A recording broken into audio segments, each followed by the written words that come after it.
E estamos começando mais esse podcast Bacon. Tudo bem com você? Seja bem-vindo a mais um episódio do Bacon Podcast. E o meu nome é Lucas e junto comigo estão os irmãos Monzambani, a Fernanda. E aí, gente, tudo bem? E também o Bruno. E aí, certo? Bora para mais um. Vamos lá, então, bora para mais um. Então, estamos aí com ele, certo? O professor aí que tá, né, indo em vários podcasts, inclusive a gente consegue acompanhar ele, consegue acompanhar várias aulas dele e cursos dele pelo YouTube, seja lá no Centro Dom Bosco, enfim, em vários lugares. Eu vou deixar que ele se apresente melhor. E é a primeira vez dele aqui no Bacon Podcast. Então, senhoras e senhores, professor Marcelo, seja bem-vindo ao Bacon. Então, boa noite a todos, muito obrigado aí pelo convite, é um prazer aqui estar com vocês, dessa vez para falar sobre a história de Israel Antigo. Bom, meu nome é Marcelo Andrade, nome completo Marcelo de Almeida Andrade, sou advogado de formação, tenho 52 anos e desde já muito tempo eu estudo história em vários temas, né? Desde adolescente, Guerra Fria, Estados Unidos, Grécia, Roma, vários assuntos. Eu já confesso, o meu tema preferido é o Império Português, especialmente o tempo das grandes navegações. E o ano passado, eu acabei me dedicando algum tempo para estudar um pouco sobre Israel Antigo, sobre Grécia Antiga e sobre Roma Antiga. Inclusive vai sair um trabalho meu nessa linha mais para o final do ano. Então, vai ser muito bom aí falar desse tema, que aliás é muito importante e que infelizmente está relativamente esquecido, salvo entre os protestantes e judeus, obviamente, mas entre os católicos eu vejo até uma certa má vontade em tratar de Israel Antigo sob o ângulo da história, que eu estou falando do ângulo da história, não da doutrina ou religioso, não é sobre isso, não vamos falar aqui de interpretação do Antigo Testamento, falar o que os santos padres disseram, o que a patrística diz sobre isso. Não é esse o foco. O foco é meramente aí histórico, né? Mas mesmo esse lado histórico, eu sinto uma certa má vontade entre os católicos. Impressionante. Isso aqui é a primeira vez que eu vou falar sobre Israel Antigo. Você acredita? Olha aí. Assim, publicamente, assim, gravado. Já falei em sala de aula. Eu também dou aula, né, num colégio para o ensino médio. Eu continuo dando palestras presenciais. Já faz muito tempo que eu dou palestras presenciais aqui e ali, várias regiões, inclusive do Brasil. Mas, pelo que eu me lembre, esse aqui vai ser a primeira aula gravada de Israel Antigo. Então, eu estou muito feliz com isso. Olha aí, hein? Que honra! Olha só. E eu vou falar para você, hein, professor? Só falou de tema que a gente aqui quase não gosta, tá? Só falou de tema aqui, vamos chamar esse. Dá para chamar esse também. Esse aqui também é legal. Exato, professor. Você cometeu um erro, sabe qual foi? Falar dos assuntos que você gosta pra gente, entendeu? Porque com certeza a gente já anotou, já memorizou cada coisa, porque só falou de assunto que a gente gosta. Você falou aí Portugal, a história de Portugal, né? Que inclusive tem uma aula do senhor falando de um livro que o Bruno ganhou recentemente, que é muito boa também. De aniversário. Exatamente. Ganhou de aniversário também do João Meal, né? Então, assim, pode ter certeza que esse é o próximo tema que a gente vai te chamar e a gente espera que o senhor aceite, tá bom? Aceito, sim. Ainda mais falar de Portugal, para mim, é um grande prazer.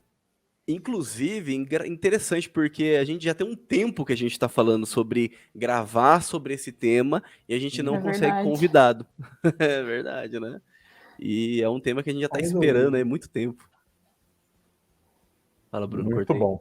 E eu tenho meu canal no YouTube, né, com o meu nome, Marcelo Andrade. Na realidade, tenho dois canais. Um que é de história, com o meu nome, Marcelo Andrade, e um outro canal, que é Marcelo Andrade História e Vinhos. Na realidade, na internet eu comecei com História e Vinhos, mas é porque a história acabou adquirindo uma proeminência, então temos um canal que agora cresceu bastante, né?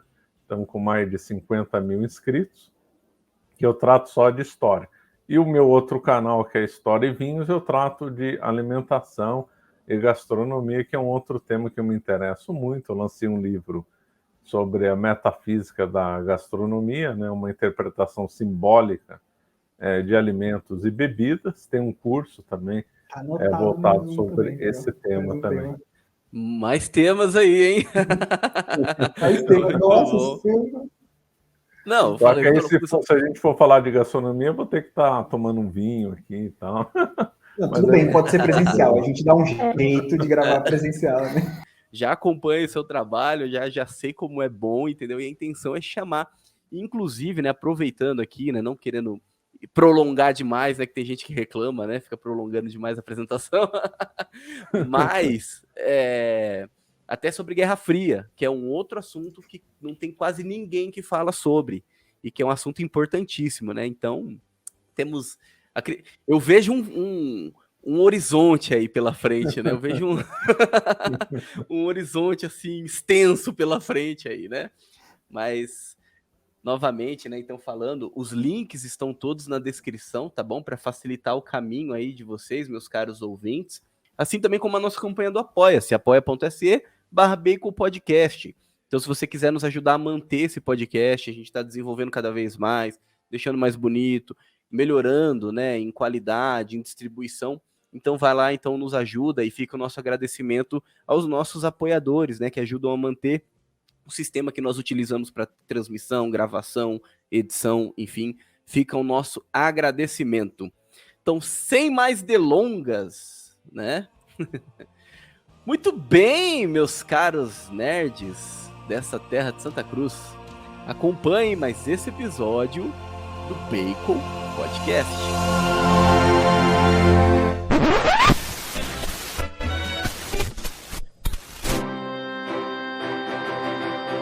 Bacon Podcast.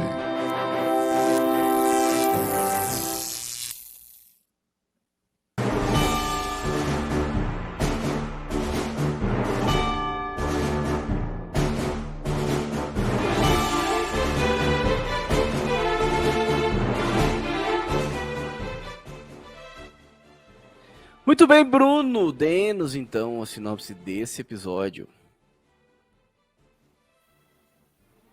Bom, como o professor já introduziu, ficou muito claro que a gente tem um gap absurdo, que ninguém fala da história de Israel. A hora que eu vi o tema, eu falei, meu Deus, como assim? Eu nunca vi uma aula sobre isso, eu preciso de uma aula disso.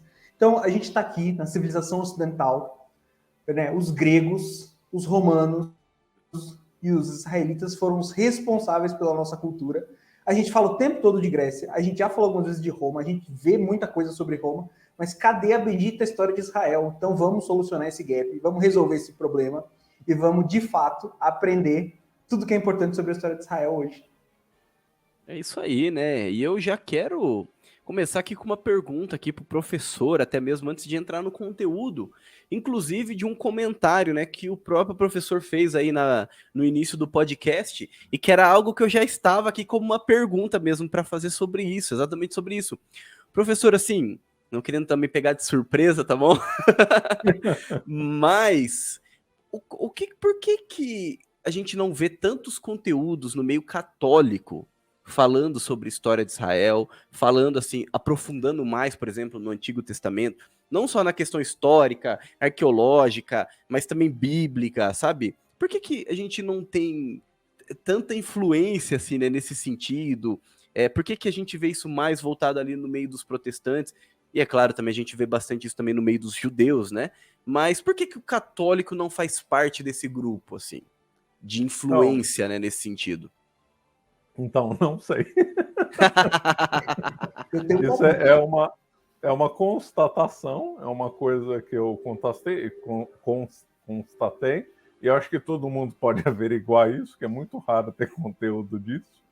Então, é uma coisa que a gente vê do exame da realidade. Agora, por que os católicos se interessaram nisso, realmente não sei. Isso é uma pena, porque aí a gente fica sem fazer, nós, os católicos, ficamos sem fazer um contraponto às visões dos protestantes e dos judeus, né? Seria interessante que os católicos estudassem isso, né? Fizessem um contrapeso, porque todo o material que a gente encontra, não só de divulgação, mas também de estudo também. Se a gente for lá na Amazon pesquisar, um monte de gente vai estar na mão também de protestantes e de judeus.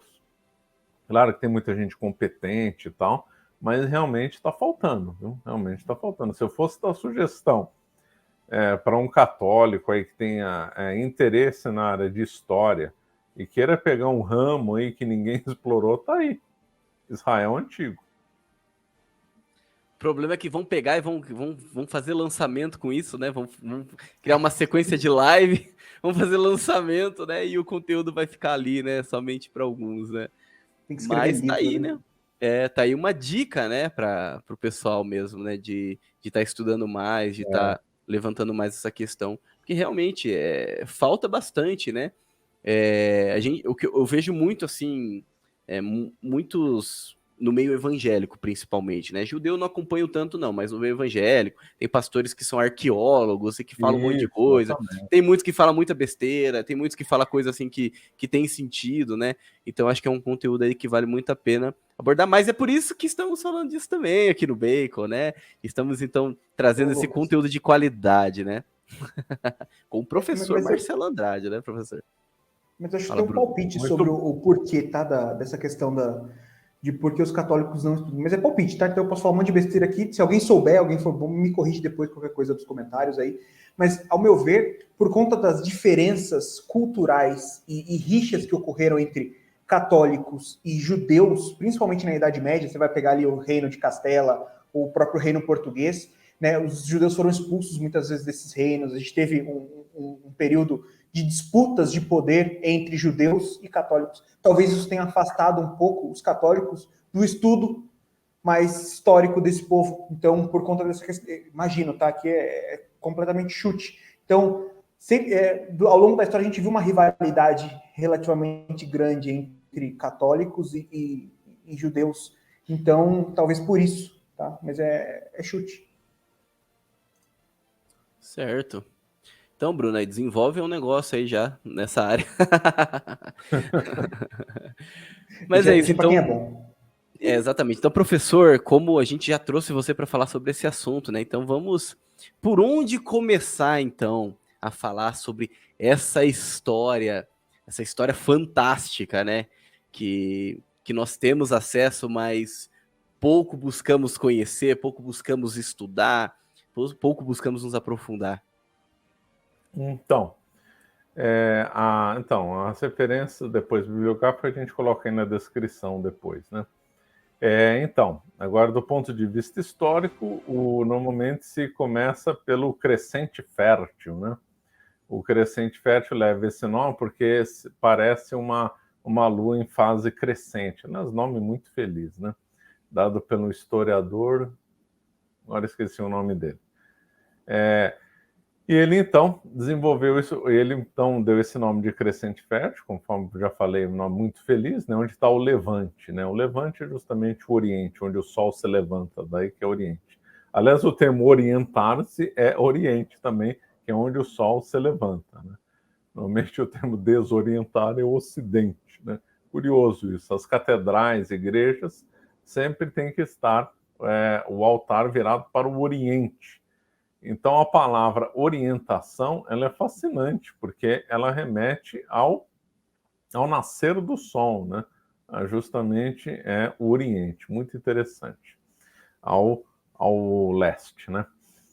Então, o crescente fértil seriam mais ou menos onde estão os países do Egito, Israel, Palestina, Jordânia, a parte da Turquia, do Iraque, aquela região ali que é o que a gente chamaria hoje de Oriente Médio, né?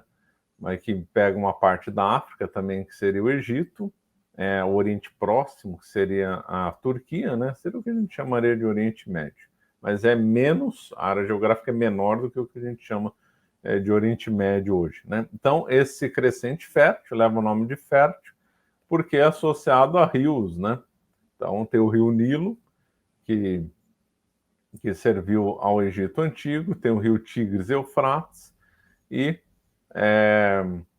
também lá no extremo norte lá da Turquia não tem nenhum grande rio, mas ali era uma região ali fértil também, né? E propriamente Israel. E esse crescente fértil também é curioso porque ele também, além de ter o Israel está situado nele, obviamente, também situa as três potências que Israel sofreu, né, bastante, que é o Egito, que pressionou Israel em várias ocasiões, e tem uma história estreita entre Israel e o Egito, desde o tempo de Abraão. Tem, no lado leste, a Babilônia, que é onde, a grosso modo, está o Iraque, que era uma pressão vinda, então, do leste, e tem uma pressão norte-noroeste, que seria a Síria, né? A Síria. Então, essas três grandes potências que exerceram forte influência em Israel em boa parte da história. E também teve os filisteus, só que os filisteus é um reino menor, e aí teve um momento histórico no tempo de Sansão, Samuel e outros, que também eram os grandes inimigos de Israel. Mas os filisteus não eram assim uma grande potência mesmo, maiores que Israel, e que realmente exerceram pressão foram esses três, né? Babilônia, Egito e a Síria. É lógico que depois a Babilônia depois começou a se dar outro nome, inclusive Pérsia, né? Quando o Ciro o Grande, e aí assume o controle daquela região, e os persas têm ele como geralmente o fundador do Império Persa, né? E a Síria depois acabou dando o nome de Síria, mas na realidade pega também o norte da Turquia e o Egito Antigo, obviamente, aí é onde está o Egito. Esqueci de falar do rio de Israel, obviamente é o rio Jordão, claro, né? E esse crescente fértil também foi onde nasceram as primeiras cidades, é onde também nasceram as primeiras escritas entre os sumérios, né?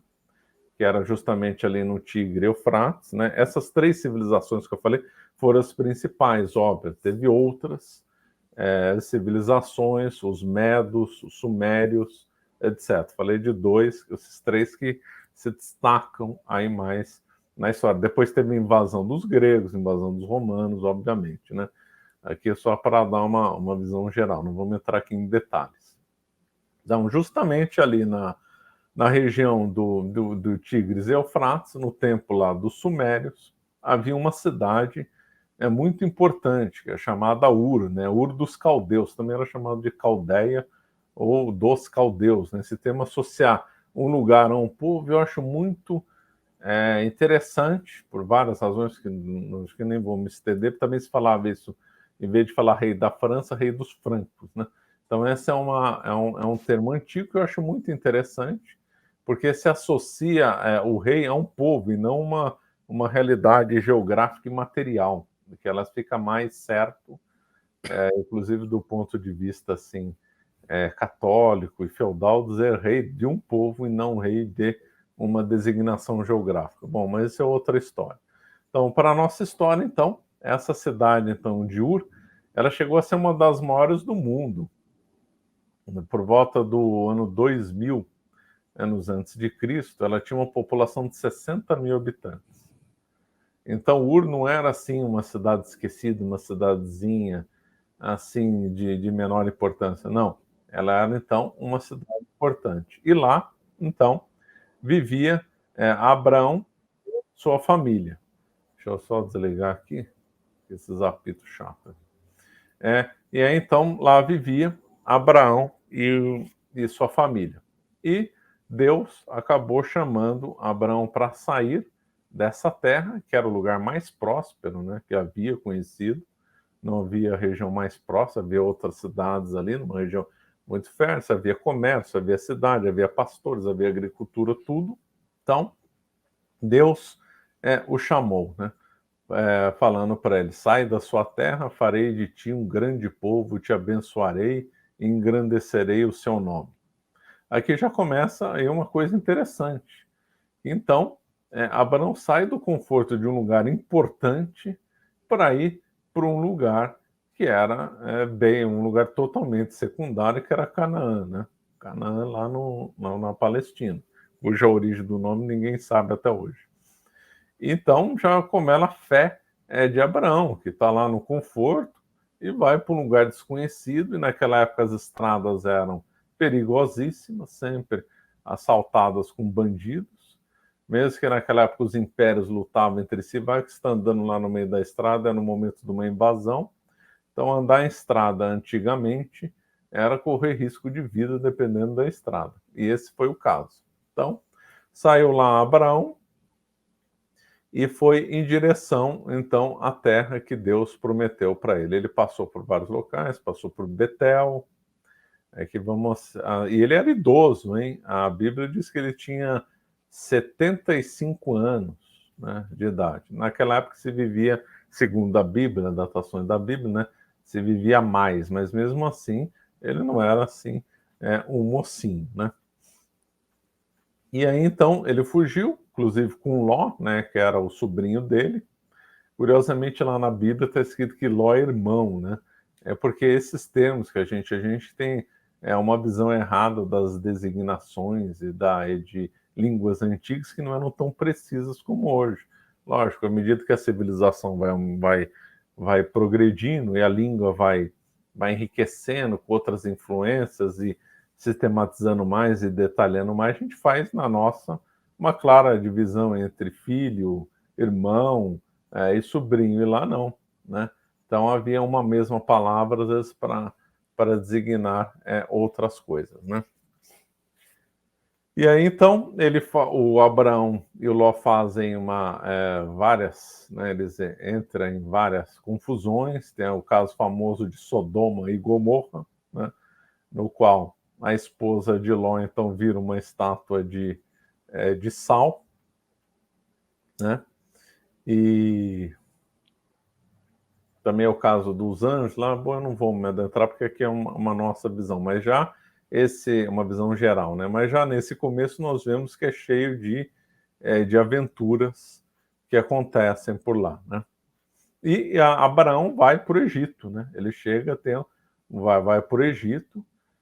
A esposa dele, a Sara, era muito bonita, então ele ficou com medo de matarem, dele ser morto no Egito, para os egípcios, principalmente alguém ligado ao faraó, ficasse com a esposa dele. Esse foi um medo que ele teve. No fim, ele conseguiu ir e sair do Egito. O grande drama do Abraão é a esposa dele que não engravidava.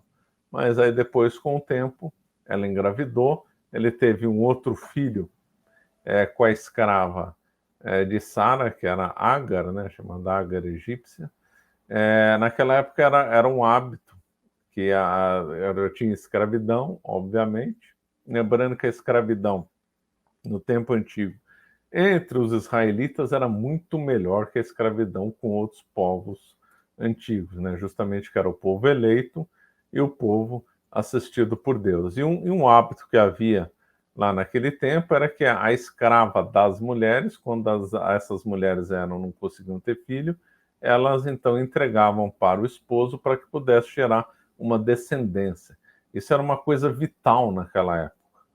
Um homem e uma mulher que não tivessem descendência era visto como uma maldição, e pior, era risco que a sobrevivência estaria em risco, que quem ia sustentar os pais na velhice seriam os filhos. Na época não tinha plano de previdência e tal.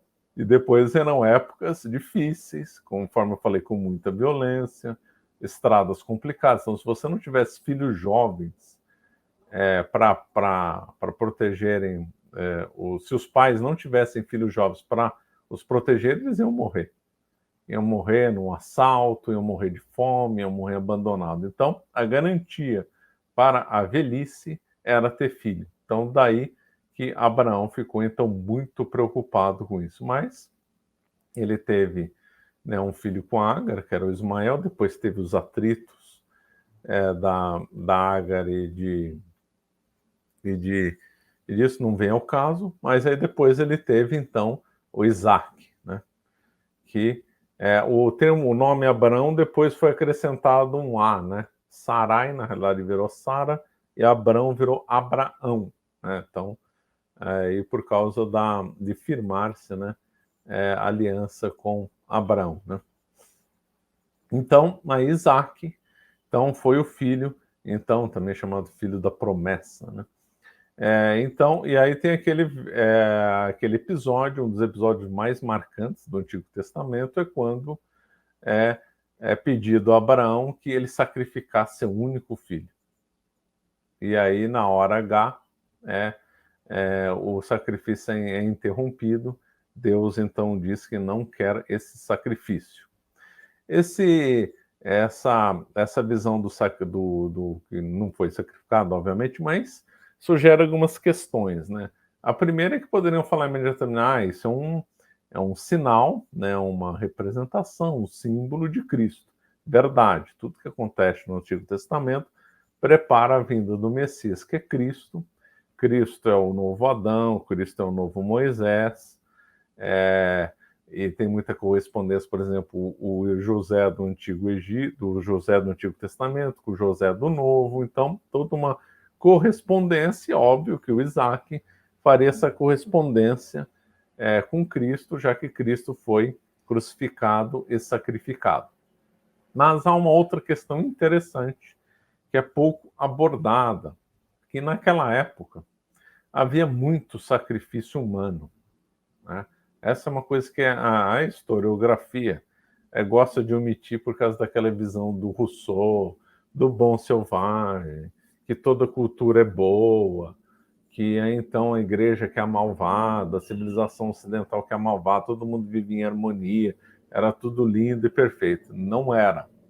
Havia intensos sacrifícios humanos ali no crescente fértil, né? Esse aí tem várias passagens da Bíblia, tem relatos históricos. Na realidade, todo o mundo antigo praticava sacrifício humano, com exceção de Israel, que era o povo eleito, o povo assistido por Deus. Então, era a prática de sacrifício humano era intensa. Baal, Moloque exigiam sacrifício humano.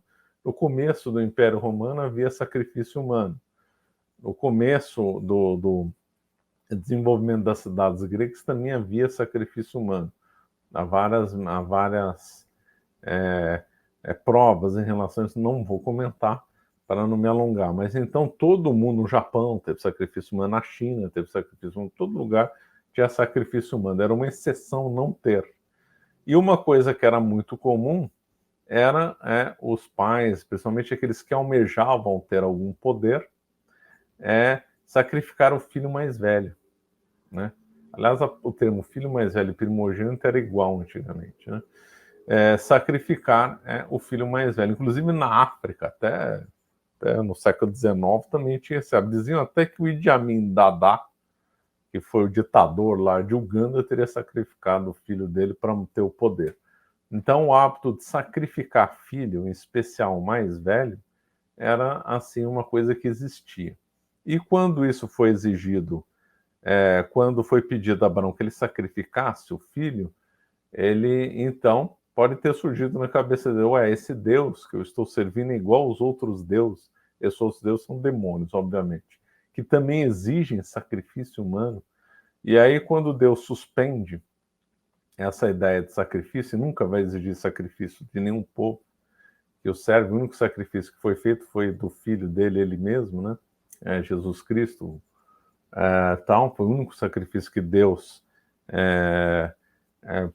permitiu do seu povo, foi de Jesus Cristo, único. Então, quando Deus suspende esse sacrifício de Abraão, ele também está querendo dizer e provar que ele é o Deus verdadeiro. Ele difere de todos os outros deuses, que os outros deuses exigem sacrifício humano, e ele não exige sacrifício humano. Então, eu vejo que esse momento aí do momento de Isaac é um momento espetacular, um dos mais marcantes da Bíblia. Não é só o simbolismo de Cristo, mas demarca que o Deus de Abraão, de Isaac, é o nosso Deus, né? O Deus Pai é exatamente esse. Ele é diferente dos outros, que são os demônios, né? Existe uma tensão no Antigo Testamento entre o verdadeiro Deus e os deuses falsos, né? Israel, em momentos de fraqueza, servem a esses deuses aí falsos, né? Bom, visto isso, né, avançando aí bastante, então o Abraão morreu. Abraão era muito rico, hein? A Bíblia diz que ele era muito rico, tem passagens que ele tinha com grandes rebanhos, inclusive Ló também. A passagem, inclusive, que ele negocia com príncipes locais. Então ele tinha muito prestígio e muita riqueza, né? Há uma figura curiosíssima dessa época que é Melquisedeque, né? Conforme eu falei, além dele de ter os sacrifícios humanos, quem não fazia sacrifício humano fazia sacrifício de animais. Esses sacrifícios de animais eram feitos no templo de Jerusalém. Tá aí. Isso, então não é problema nenhum sacrificar animais.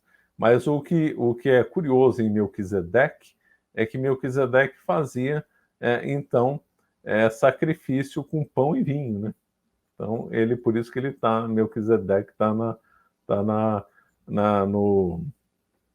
no missal, porque realmente ele antecipou aí a nossa missa, né? O que é bem interessante. Então, Isaac, por fim, cresceu, né? E já vamos esquecer um pouco de Abraão e Sara, casou-se com Rebeca e teve 2 filhos, Esaú e Jacó, que também dá origem a uma outra história famosa da venda da progenitura, que da primogenitura, quer dizer, não primogenitura, às vezes esse nome a gente embanana, da primogenitura. Então Esaú vende, troca por um prato de lentilhas essa primogenitura, e aí Jacó então passa a ser o herdeiro do Isaac. Hoje em dia essas coisas são estranhas, né? Mas todos os filhos não são herdeiros, não têm o mesmo direito? Não. Antigamente não. Era o filho mais velho que tinha, assim, era o rei, passa por filho mais velho do rei. A herança, direitos, etc., passa para o mais velho. Então foi assim que foi feito. Então Jacó virou o herdeiro da aliança, porque o irmão vendeu esse prato de lentilha. Isso aí também tem N interpretações, não vamos entrar aqui, mas é curioso também que essas trocas associadas alimentares, que é lógico, tem um simbolismo por trás, a gente vê em outros momentos. Então nós vemos o momento do pecado original, que Adão e Eva caíram também com uma fruta proibida, né? E aqui também, ou seja, uma comida. E aqui também o Esaú faz esse absurdo trocando por uma comida. E aí depois nós vemos Cristo, de outra forma, redimindo, né, e tendo momentos marcantes também relacionados à alimentação. O primeiro milagre público de Cristo foi em Canaã. O evento final dele foi a última ceia com os apóstolos, antes dele morrer, obviamente. Então nós vemos que, de certa forma, tanto as bodas de Caná, como eu falei errado antes, né? Bodas de Caná e a última ceia, de certa forma, remetem a esses erros aí que os povos no Antigo Testamento fizeram com uma certa desproporção em relação à comida, quer na época do pecado original com Adão e Eva, quer esse prato de lentilhas. É uma outra ponte interessante. Bom, por fim, então... O professor já está antecipando aí a parte da metafísica da gastronomia aí. Já está dando um spoiler aí, já está, né, para a gente ficar com vontade. Já lembrei e já estou querendo gravar. É verdade. Tá bom, quem sabe a gente se encontra ao vivo aí e tomamos um vinho juntos. Aí. Muito bom. E eu vou indicar aqui, mas não vou comentar, que senão seria muito longo. Vale a pena ler São Luís de Montfort, quando ele comenta do simbolismo desse evento entre Esaú e Jacó. Então, para quem tem interesse nessa história que é rica em simbolismo, recomendo São Luís de Montfort. Então, aí o Jacó casou, o Jacó serviu a Labão, né? Famoso caso. Então, o Jacó estava interessado em Raquel, mas ele primeiro teve que se casar com Rebeca. E aí de Jacó, Jacó que vai ser chamado de Israel, né? Na realidade, os termos corretos são até Jacó, não é errado chamar esse povo de judeus. Eles têm que ser chamados de hebreus, né? São hebreus. Hebreus são semitas, né? Então, se a gente for voltar ainda mais no tempo, tudo começou com Adão e Eva. Adão e Eva teve muitos filhos e filhas, só que o Antigo Testamento não faz menção a todos, né? Depois nós tivemos o episódio do dilúvio com Noé. Noé teve 3 filhos, Cã, Sem e Jafé. O Cã deu origem aos camitas, o Sem deu origem aos semitas. Então, dos semitas é que veio os hebreus, né? Esse povo hebreu, então, é descendente de Sem, semita. Então, semitas é um grupo que tem alguns povos, entre eles os hebreus. Então, até Jacó nós temos que referir eles a hebreus. Está errado falar tecnicamente em israelitas e muito menos em judeus. A partir de Jacó, que foi chamado de Israel, cujo nome é muito interessante, forte contra Deus. É uma das interpretações do nome, né? Bem curioso. Aí nós podemos já falar de israelitas, mas também não podemos falar ainda em judeus. Judeu só vai dar para ser falado, isso do ponto de vista técnico, né? Quando vai ter o reino do norte e o reino do sul, pós Salomão, e aí então o reino do norte desaparece, o reino do sul ficou conhecido como o reino de Judá, e aí então nasceram os judeus. Então nós temos aí 3 nomes: hebreus, israelitas e judeus, né? Então Jacó teve 12 filhos, segundo a Bíblia, e uma filha só, né? Então, quais foram os 12 filhos de Jacó? Foi Rúben, que foi o primogênito, filho de Rebeca. Depois nós tivemos de... Não é Rebeca, Lia. A Rebeca é a mãe de Jacó. Ele casou, eu falei errado, né? O Jacó casou com Lia, não com Rebeca. Rebeca era mãe de Jacó. Eu fiz uma confusão. Isaac casou com Rebeca. Rebeca, então, deu à luz a gêmeos, Esaú e Jacó. Jacó casou-se com Lia, não com Rebeca. Casou com Lia.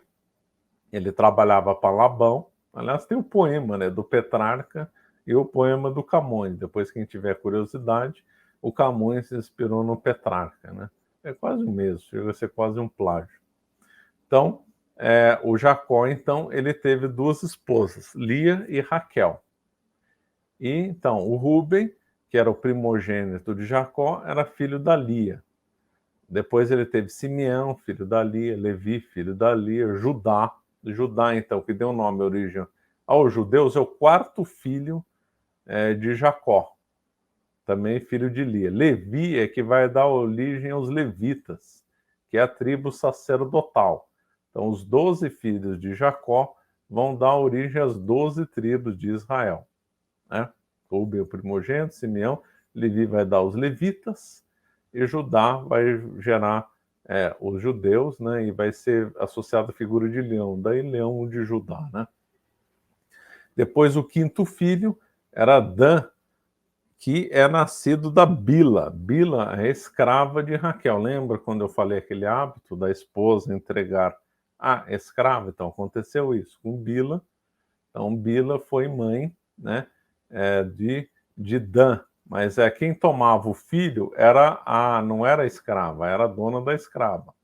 Então, para a lei do tempo, o costume do tempo, Dan, embora biologicamente seria filha de Bila, na realidade, para os costumes da época, seria filha de Raquel mesmo, né?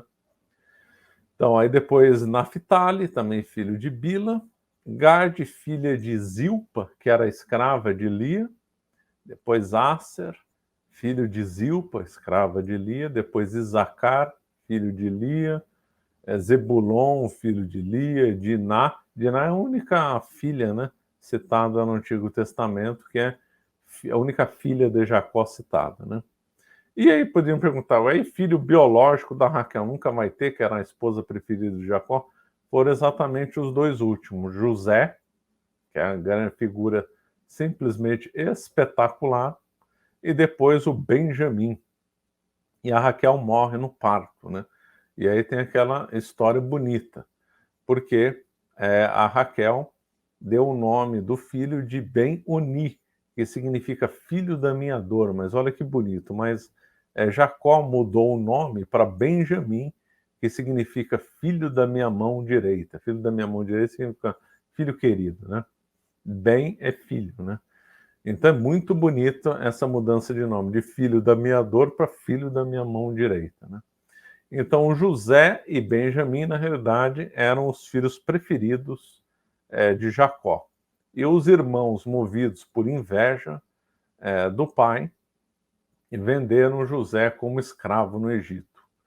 De novo entra o Egito, na história que sempre vai entrar até o tempo de Cristo, porque era uma potência, sempre tinha comércio, fugiam de fome. Abraão, esqueci de falar, ele teve que fugir de fome para ir para o Egito, né? Então sempre tem essa ligação com o Egito. E aí José foi vendido como escravo no Egito, e lá ele então começa a interpretar os sonhos do faraó, né?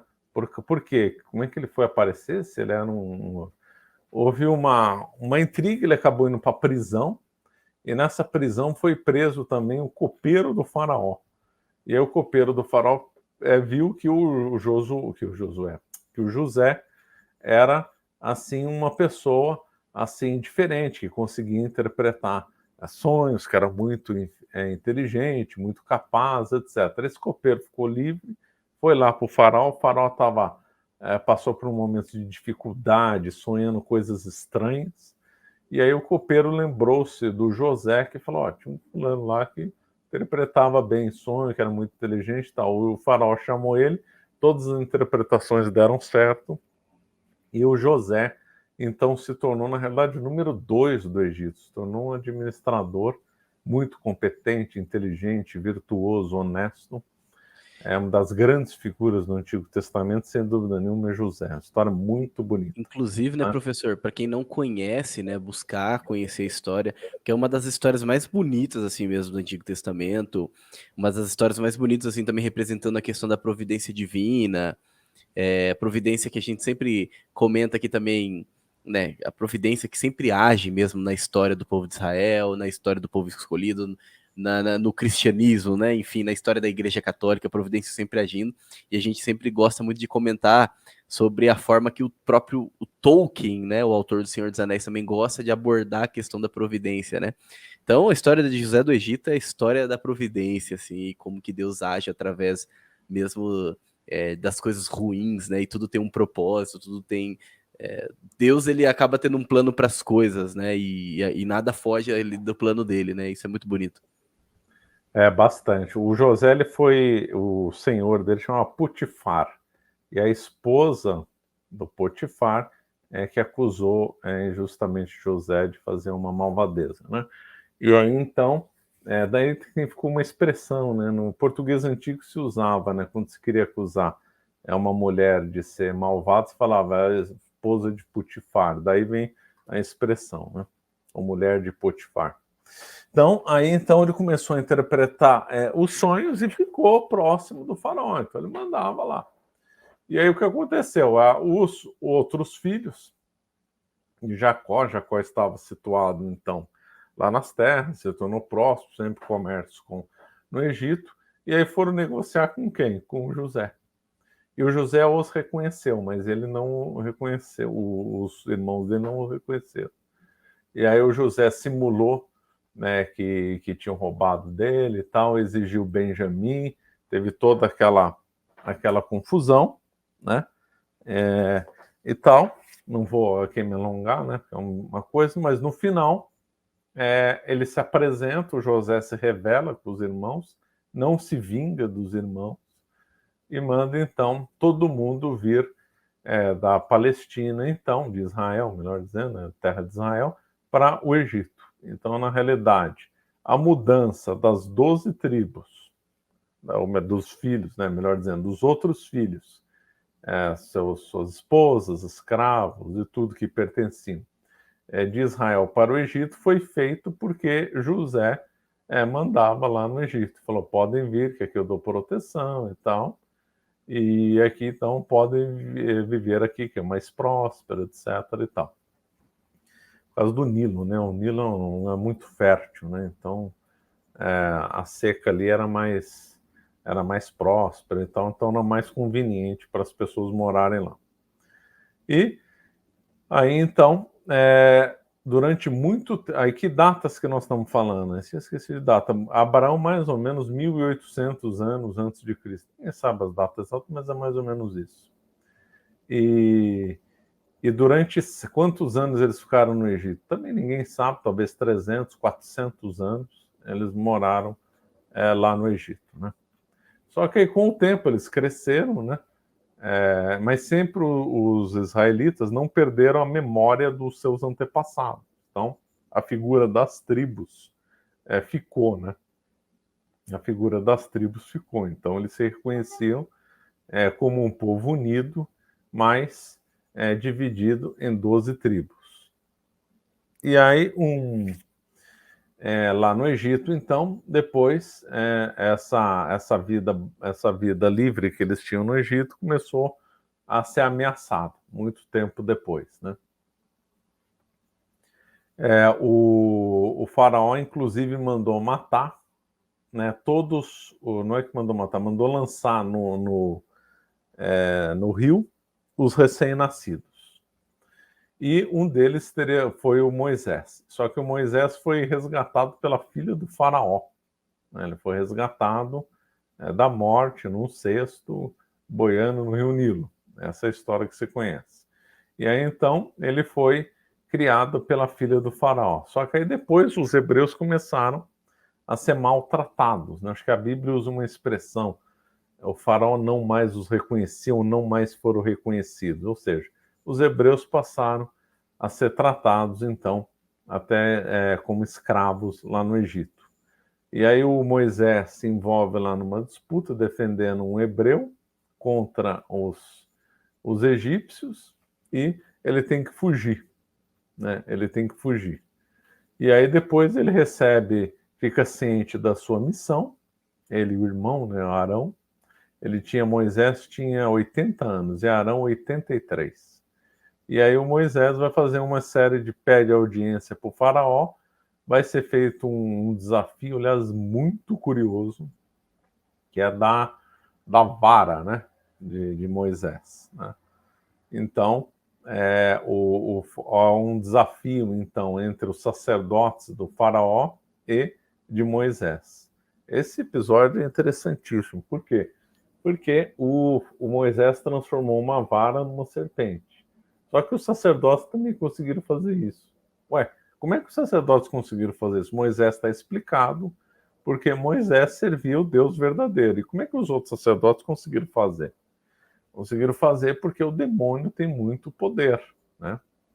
E o demônio, na realidade, é que escravizava todos aqueles povos. As pessoas faziam sacrifícios humanos para os demônios. Em troca, o demônio dava certos favores materiais. Assim era no Egito, assim era na Suméria, em tudo quanto é lugar era assim. É importante dizer que os ídolos, né, que a Bíblia se refere no Antigo Testamento, esses ídolos se manifestavam, né? Isso é uma história que desapareceu por completo, ninguém mais comenta isso. Os ídolos se manifestavam. Na Grécia, eles se manifestavam. No oráculo de Delfos, o oráculo se manifestava. A estátua de Apolo se manifestava. Entre os romanos também, os ídolos se manifestavam.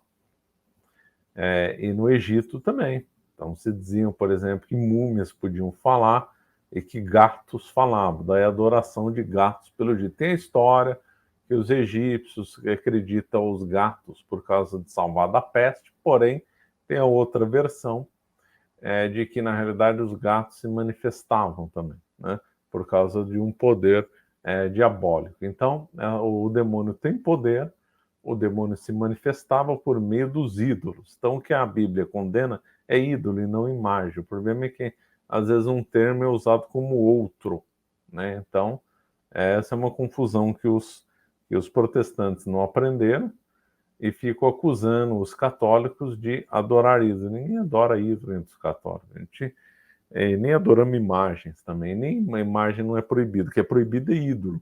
Ídolo é diferente de imagem. Imagem é uma representação pictórica ou por qualquer outra forma, qualquer outra coisa de uma coisa do céu ou da terra. Isso é uma imagem.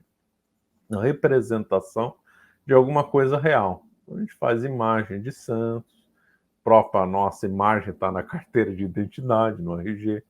Isso é imagem. É uma representação de uma coisa que existe, quer do céu, quer da terra. Ídolo, não. Ídolo normalmente é um boneco, né, que faz referência a um deus, ou a uma entidade, ou mesmo a um animal, e que tem poderes preternaturais, ou seja, poderes que são dados pelo demônio, né? E esse episódio de Moisés deixa bem claro isso, né? Deixa bem claro isso.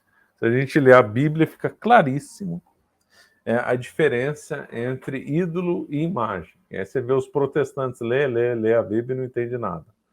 Você vê, tem imagens lá da Arca da Aliança. A Arca da Aliança tem imagens. Deus mandou eles fazerem imagem de anjos. Eram 4, né? Segurando a Arca da Aliança. Era 4 ou 6? Acho que é 4, né? Segurando a Arca da Aliança. Então, tem que ser feita essa divisão. Ídolos versus imagens. Imagens não é proibido, ídolos são proibidos. Que ídolos são demônios. Então, aí depois vem as 10 pragas, né? Não vou citar todas. Tem a água convertida em sangue. Tem a infestação de rãs, infestação de piolhos, peste, feridas sobre o corpo, chuva de granizo, infestação de gafanhoto e noite de 3 dias de escuridão. O que impressiona, e a 10ª, vai ser a que vai motivar o Israel, a morte dos primogênitos, né? O que espanta nessas pragas, né, dessas 9, é que elas foram violentas. E como é que o faraó não percebeu que a coisa estava séria? Teve que esperar a 10ª. Principalmente a 9ª. A 9ª é uma coisa completamente sem explicação. 3 dias de escuridão. Quer dizer, como é que o faraó espera vir a 10ª e não fica assustado com as outras 9? Realmente é uma coisa muito curiosa para compreender por causa da ação do demônio, né? Estavam sob forte ação diabólica os líderes. Esses líderes, esses reis antigos, eles estavam dispostos a sacrificar seus próprios filhos para ter alguma vantagem, estavam acostumados a manifestações diabólicas, então essas pragas, essas coisas, embora talvez tenham assustado, não foi tanto. A que realmente assustou e motivou o faraó foi quando todos os primogênitos do Egito morreram, com exceção dos hebreus. Por quê? Porque foi colocado com sangue na porta da casa dos hebreus, conforme Moisés avisou, que é um símbolo do cordeiro, né, de Cristo, né? Sangue de cordeiro. Então todos os primogênitos morreram, inclusive o filho primogênito do faraó. Aí ele deixou Moisés liderar o povo dele fora do Egito. Só que depois ele se arrependeu e manda os soldados atrás. E aí é nesse momento que Moisés abre o mar, né? Mar Vermelho, né? E aí o povo de Israel passa e o mar, então, afoga os soldados. Tá claro até aqui? Alguma consideração, alguma emenda? Claríssimo. É interessante, né, você falando ali sobre a questão da ação demoníaca, né? E como a gente vê como que o demônio também agiu na história, né? E se a gente pensar também a forma também que o demônio age na questão também dos impérios, né? E depois, quando a gente estuda aí toda a história da cultura da morte, a gente vai ver ali como depois do advento do cristianismo, como que muda essa realidade, né? Como que o demônio se torna mais fraco, a sua ação se torna muito mais fraca, né? Diante dos impérios que a gente estuda ali antes de Cristo, né? Tá certo, é isso mesmo. E não é nem só isso, né? É interessante de ver também porque, não sei, talvez uma pessoa mais cética, moderna, né, questione, mas por que hoje a gente não vê essa ação demoníaca? A gente vê sim, a gente não vê essa ação até mágica, talvez, do demônio, porque hoje, se ele fizer isso, as pessoas vão voltar a acreditar nele. Então, ele é muito mais astuto do que a gente, né, tá acostumado a pensar. Né? A gente acha que, não, isso é história antiga.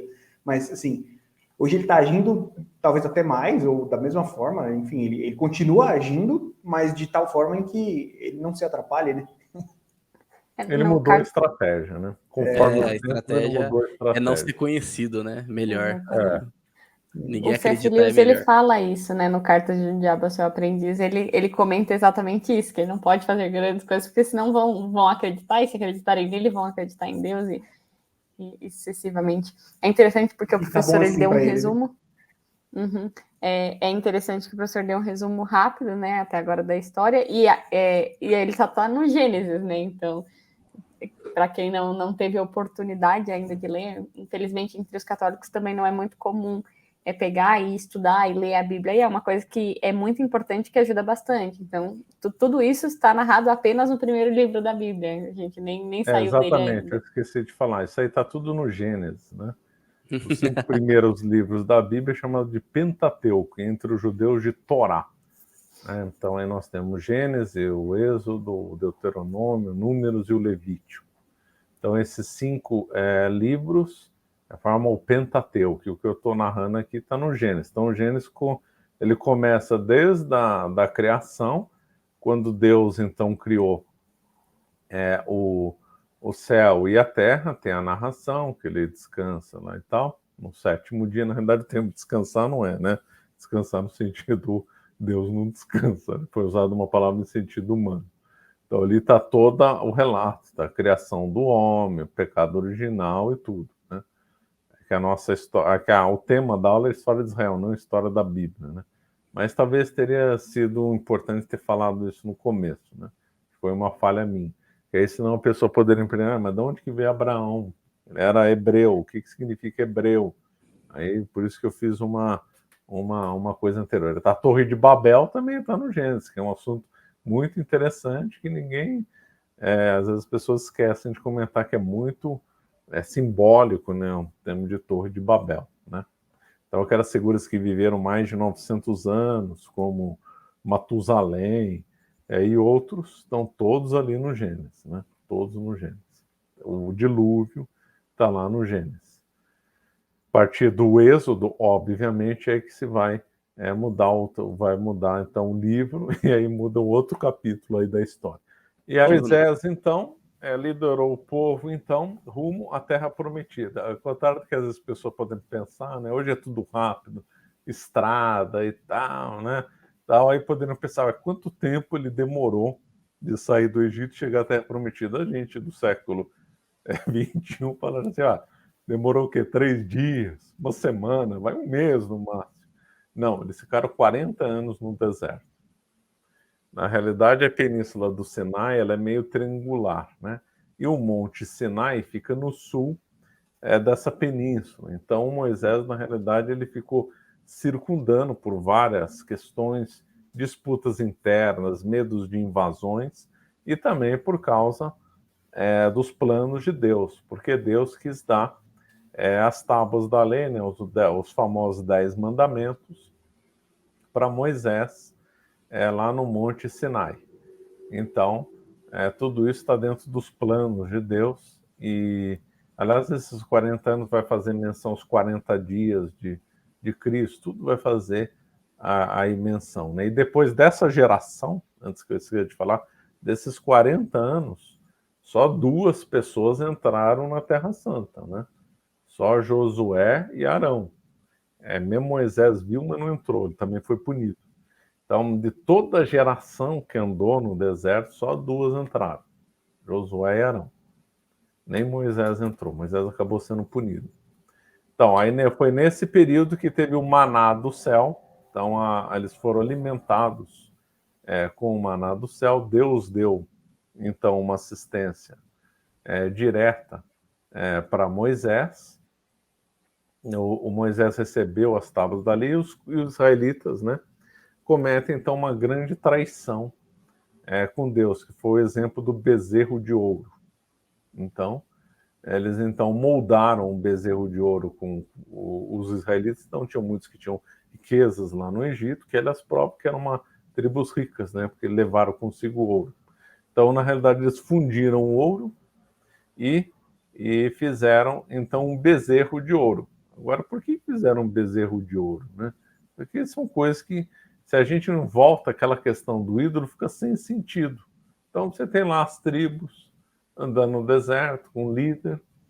Esse líder promete, os israelitas já viram os milagres lá do Egito, as pragas, viram o milagre de passar no meio das águas, viram que Moisés era uma pessoa extremamente virtuosa. Ele tinha que andar com uma espécie de abajur, né? Ele era muito iluminado, né? Então ele tinha que ter uma espécie de véu para bloquear um pouco a luz de tão iluminado que ele era, né? Quando tinha nas batalhas lá, quando eles vão depois em direção à Terra da Palestina, ele ganhava as batalhas tendo que levantar os braços, né? Se ele baixasse os braços, os israelitas perdiam as batalhas. Então, esses israelitas viram, né, um grande líder, viram o episódio da manifestação de Deus contra os egípcios, no caso das 10 pragas, e aí, de repente, aparece essa coisa estranha aí desse bezerro de ouro que parece ter menor sentido. Só tem sentido se esse bezerro de ouro seria capaz de fazer prodígio, uma manifestação diabólica. Não tem sentido nenhum. Vou lá, junto o ouro, perco meu anel, minha esposa perde um colar, tudo para quê? Para fazer um bezerro de ouro que não vai ter significado nenhum. Então, só tem sentido se esse bezerro de ouro fizesse algum prodígio. Então, na realidade, eles iam adorar o bezerro de ouro como ídolo. É o único sentido que existe para esse bezerro de ouro. Tem duas leituras, na realidade, lá na Bíblia, né? Uma que diz que, então, forjaram um bezerro de ouro no fogo. Outra dá a entender, porque tem o Deuteronômio, né? Deuteronômio reconta algumas histórias, dá a entender que jogaram o ouro no fogo e saiu um bezerro de ouro. Então, nós podemos ter as duas versões.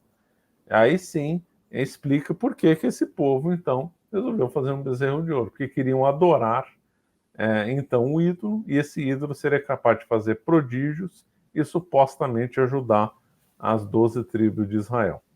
Isso também revela que no Egito, então, esses israelitas não estavam totalmente purificados do contato dos egípcios, porque os egípcios eram adoradores, né, de ídolos, etc., eram um povo pagão. Então, significa, então, duas coisas, que eles queriam, então, que esse bezerro de ouro era capaz de realizar prodígios. Segundo ponto é que, no contato com os egípcios, eles ficaram com algum paganismo, algum culto pagão, alguma ideia de ídolos entre eles. Eles não estavam totalmente purificados do paganismo, eles não estavam livres desse contato ruim que eles tiveram com os egípcios. Isso que se depreende aí dessa história. Isso não tem o menor sentido, bezerro de ouro. Só para concluir aqui, a gente interrompe a aula, né? Teve um só faraó que acreditava em um único Deus, né? Por influência dos hebreus, né? Que era o Agamenaton, né? Akenaton, né? Como? Akenaton. Akenaton era monoteísta. E uma coisa completamente inexplicável. Como é que esse faraó surge acreditar no único Deus? A única explicação é pelo contato com os hebreus, né? Então, é uma curiosidade aí desse caso, né? Uma vez eu li, professor, que tinha algum... Eu li que existiam até teorias de que talvez ele fosse o próprio Moisés por um certo tempo, né? Mas claro que foram teorias que os historiadores levantaram, porque como ele era filho do faraó, alguns achavam que ele podia ser até o próprio Moisés que assumiu o reino por um tempo. Então, assim, mas o ponto é óbvio que o contato com os hebreus, o contato com o ocorrido, trouxe essa visão monoteísta para os egípcios, né? Que durou pouco tempo, mas que influenciou muito, né? E do outro lado, os israelitas ficaram com, alguns pelo menos lá, ficaram com algumas ideias pagãs e algumas ideias de adorar o ídolo, né? Então, vemos por aqui que é uma história, isso aqui é só uma visão geral, né? Até errei aí alguns nomes, depois vocês puderem corrigir com errata, né? Porque é muito detalhe. Isso aqui é só uma visão geral. Eu recomendo a todos aí que têm interesse que leiam, de fato, o Gênesis. Leiam na versão do Padre Matos.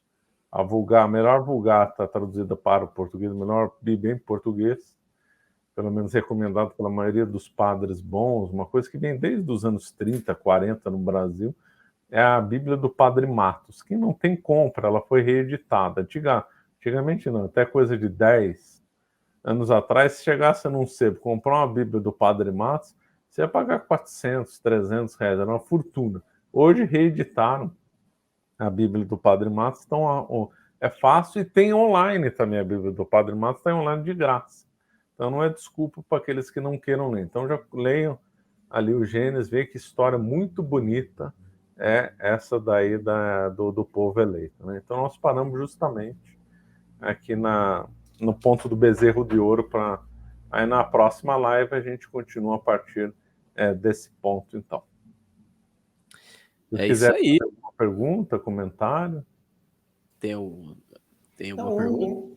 um ponto só, até o professor até me corrija se eu estiver errado, mas se eu não me engano, das 12 tribos, duas das tribos, na verdade, eram filhos de José, né? E por isso que não existia a tribo de José, não é? Eu esqueci, exatamente, porque quando depois teve a troca da bênção, né? Porque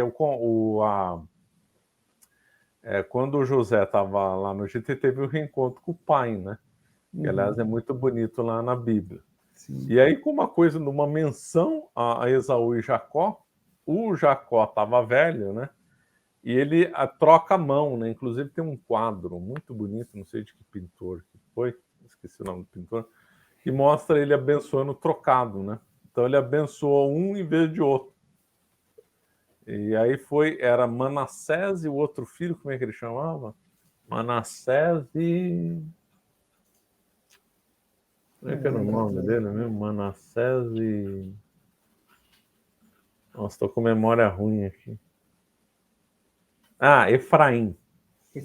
Então foi o seguinte, a primogenitura tinha que ir para Manassés e acabou indo para Efraim, porque então o Jacó trocou a mão lá.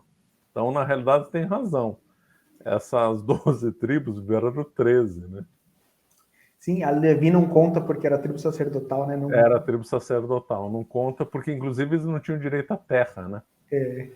Então, é por isso que fala 12 com direito à terra, ou 13, se for contar todo mundo, porque Duma de José virou mais 12. Muito bem lembrado. Isso aí é correto num episódio também bem simbólico. É isso aí, né? Então... Muito bom mesmo, viu, professor? Muito obrigado mesmo. A aula foi muito boa. Eu que agradeço aí o convite. Muito boa mesmo. Então, digamos ali que a gente pegou ali alguns pontos ali da antiguidade, né? Então, a gente pegou a era ali dos patriarcas, o professor, né? Falou aí de Abraão, primeiro patriarca, depois Isaac e Jacó, depois a mudança para o Egito, início da escravidão, o Êxodo, certo? Então, a história de Moisés... E tem muita história ainda para rolar, né? Então, depois a gente, mais para frente, ali vai falar sobre o período helenístico e romano. E antes disso, ainda vai falar dos juízes, né? Vai falar do Reino Unido de Israel, de Davi, Salomão, a destruição do primeiro templo. Enfim, né? Tem muita Segura coisa que tem ali. muita história. Tem muita história, né? E então a gente, em breve, a segunda parte desse podcast, certo? Então vamos para a conclusão aqui, os recados finais.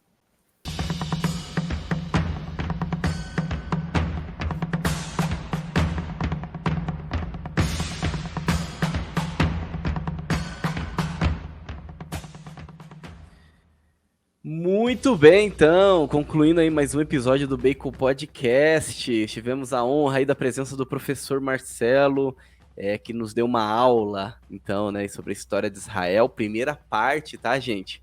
Então, em breve aí vamos lançar também a segunda parte. Então, alguns recados que eu não dei lá no início, tá? Compartilhe, né, com com as pessoas aí que você conhece, que gosta desse tipo de conteúdo, que gosta de história, tá bom? Então compartilha com seus amigos, seus familiares, né? Tenho certeza que tem muita gente aí que gosta, né, desse tipo de conteúdo, que gosta do conteúdo do professor Marcelo, inclusive. Então compartilhe para nos ajudar e alcançar mais pessoas. Vai lá no nosso canal no YouTube, né? Se inscreve, deixa o seu like, ajuda bastante. Então, o podcast, ele estreia primeiro no YouTube, com vídeo. Então, você que está nos ouvindo, o podcast ele já estreou no YouTube, lá com vídeo, né? Com imagens, tá bom? Então, todas as quartas-feiras, às 20 horas e 30 minutos, o podcast estreia no YouTube. E quinta-feira, ali, a partir da meia-noite, né? De quarta para quinta, em todos os outros agregadores de podcast no formato de áudio tradicional, tá bom? Então, vai lá, então nos ajuda, né? Vai lá no Spotify, interage com a gente sempre deixa uma pergunta, o que você achou desse episódio. Então, nos ajude lá, né? Comente, agreguem lá de alguma forma, então, com essa pergunta, tá bom?